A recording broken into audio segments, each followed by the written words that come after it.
وہ پریشانی جس کے لیے اللہ نے اپنی ضمانت دے رکھی ہے رزق کو بحال کرنے کی، رزق عطا کرنے کی، ہم اس پریشانی میں مبتلا رہتے ہیں۔ حسبی ربی جل اللہ ما فی قلبی غیر اللہ نور محمد صلی اللہ لا الہ الا اللہ حسبی ربی۔ بسم اللہ الرحمن الرحیم، الحمدللہ رب العالمین، وما ارسلناک الا رحمۃ للعالمین، بعد از خدا بزرگ توئی قصہ مختصر۔ ناظرین، پروگرام فکر سکون کے ساتھ آپ سب کے سکون کی فکر لیے میں ہوں آپ کا میزبان اظہر اقبال شاہ۔ ناظرین محترم، بہت سے لوگ بہت سی مشکلات میں مبتلا ہو جاتے ہیں، چاہے وہ جسمانی مشکلات ہوں، چاہے وہ اس کی روحانی مشکلات ہوں، یا دیگر کوئی بھی کسی بھی مشکل میں وہ مبتلا ہو جاتے ہیں۔ در حقیقت انسان ڈپریشن کا شکار بھی ہو جاتا ہے، یا اس کی طبیعت بالکل بے جا ہو جاتی ہے، بے حال ہو جاتی ہے۔ پریشانی اور دیگر وجوہات کی بنیاد پر وہ اپنی زندگی میں بہت افسردگی رکھتا ہے،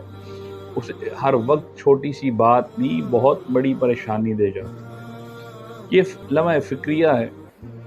انسان کے ساتھ معاملات ہی ایسے چل رہے ہیں۔ آج ہمیں بہت سی مشکلات نے گھیر رکھا ہے،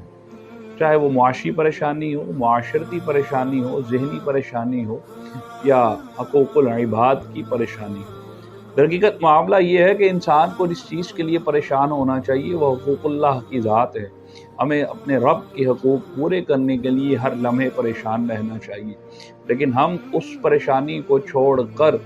وہ پریشانی جس کے لیے اللہ نے اپنی ضمانت دے رکھی ہے رزق کو بحال کرنے کی، رزق عطا کرنے کی، ہم اس پریشانی میں مبتلا رہتے ہیں۔ پھر اگر ہم اسی طریقے سے اپنی زندگیوں کو بسر کرتے رہتے ہیں تو دیگر مسائل اور پریشانیاں ہم پر حاوی ہوتی رہتی ہیں۔ در حقیقت سرکار دو عالم صلی اللہ علیہ وسلم نے جب فرما دیا کہ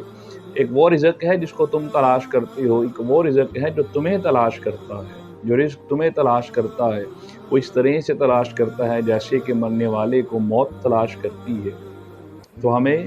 یا تو اپنے نبی کی بات کو مان لینا چاہیے، یا پھر خدا نہ خواستہ کوئی شخص اپنے ایمان سے خالی نہ ہو جائے اس بات پر یقین نہ رکھتے ہوئے، یقیناً ہمیں اس بات پر کامل یقین رکھنا چاہیے۔ اس لیے ہمیں اس چیز کی پریشانی کو چھوڑ دینا چاہیے، ہمیں اللہ پر توکل کرتے ہوئے اپنے رزق کا ضامن اسی کو سمجھتے ہوئے اپنی زندگیوں کو گزارنا چاہیے۔ حضرت محترم، آج جو عمل ہم آپ کو بتانے جا رہے ہیں، کوئی شخص کسی بھی طریقے سے کسی بھی پریشانی میں بدحالی میں مبتلا ہوتا ہے تو وہ اللہ کا اسم یا قہارو کی اگر 11 تسبیحات پڑھے گا لگاتار مسلسل، کوئی بھی مریض، کوئی بھی شخص جو کہ کسی بھی پریشانی میں مبتلا ہے، کوئی بھی اس کو پریشانی پیش آ گئی ہے، یا کوئی بیماری اس پر لاحق ہو گئی ہے، اس کا ذہن معوف ہو گیا ہے، یا اس کو ڈپریشن ہو گیا ہے، یا کسی بھی طرح کی کوئی مسئلے مسائل اس کو پیش آ گئے ہیں، تو یقیناً اگر وہ یا قہارو اللہ کا اسم 11 تسبیحات پڑھے گا تو یقیناً اللہ رب العزت اس کو بہت سی سکون میسر عطا فرما دے گا، اس پر خاص رحمت عطا کی جائے گی اور وہ بہت سکون میں آ جائے گا۔ انشاءاللہ امید کرتے ہیں کہ آپ ضرور، اگر کسی شخص کو یہ مسئلہ پیش آتا ہے، ہاں آپ یقیناً کسی مریض کے پاس بیٹھ کر بھی اس کی بحالی، صحتیابی کی بحالی کے لیے 11 تسبیحات یا قہارو کی پڑھ سکتے ہیں، اور پڑھیں اور اس کے لیے دعا کریں۔ یقیناً وہ آپ کے لیے دعا کرے گا جو کہ آپ کے لیے، میرے لیے دنیا اور آخرت کی فلاح کا باعث بنے گا۔ اجازت دیجیے، فکر سکون کی ٹیم کے ساتھ السلام علیکم ورحمۃ اللہ وبرکاتہ۔